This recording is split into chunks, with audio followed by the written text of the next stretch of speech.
কিছুটা লবণ দিয়ে মেখে রেখেছিলাম। তো সোমবারে ঝোল করবো, চলো একদম ঝটপট রেসিপি।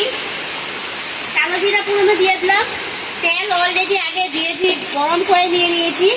আর দিয়ে দিব বেশ কিছুটা কাঁচা লঙ্কা চিরা,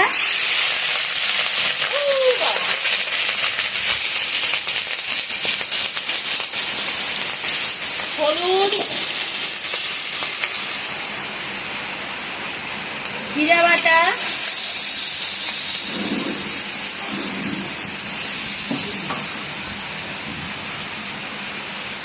একটু জল দিয়ে দিলাম, নাহলে মশলাটা পুড়ে যাবে।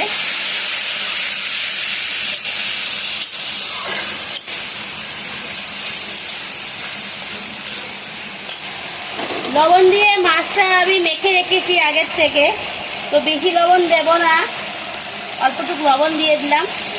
একদম ঝটপট রেসিপি এটা।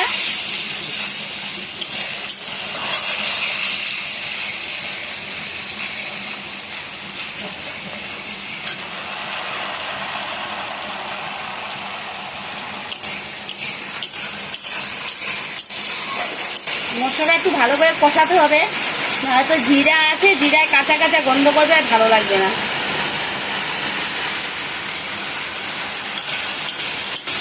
মশলা দেখো আমার কষানো হয়ে গেছে, তেলটা ছেড়ে দিয়েছে। এবার আমি পরিমাণ মতো জল দিয়ে দেবো।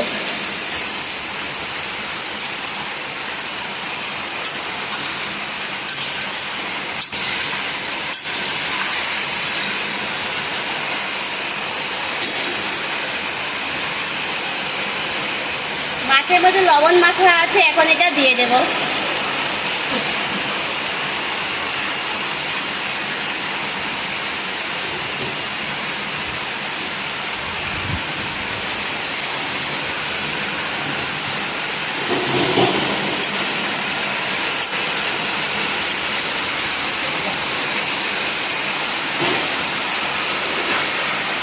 ইলিশ মাছ কি বলতো, ইলিশ মাছ হলো এমন একটা জিনিস, মানে যেমনি তেমনি খাওয়া যায়।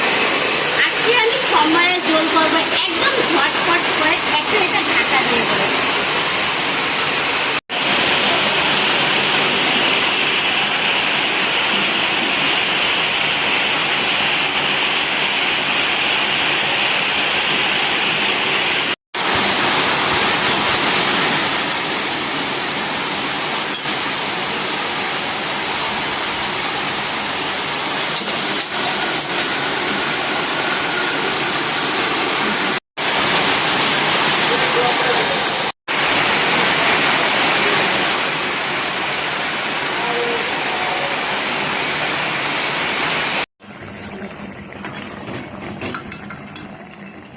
তো রান্নাটা আমার একদম কমপ্লিট হয়ে গেছে, আর এরকম অবস্থা আমি নামিয়ে নেব। তোমাদের কাছে কেমন লেগেছে? যদি ভালো লাগে লাইক করবে, কমেন্ট করবে, শেয়ার করবে। যারা এখনো আমার এই চ্যানেলটি সাবস্ক্রাইব করে দিও, প্লিজ সাবস্ক্রাইব করে দিও, পাশে থাকা বেল আইকনটা অল করে দিও। আর যারা ফেসবুক আইডি দিয়ে দেখছো, প্লিজ একটু ফলো করে দিও আর আমার পাশে দেখো। তো আজকের মতো টাটা, দেখো কিরকম হয়েছে।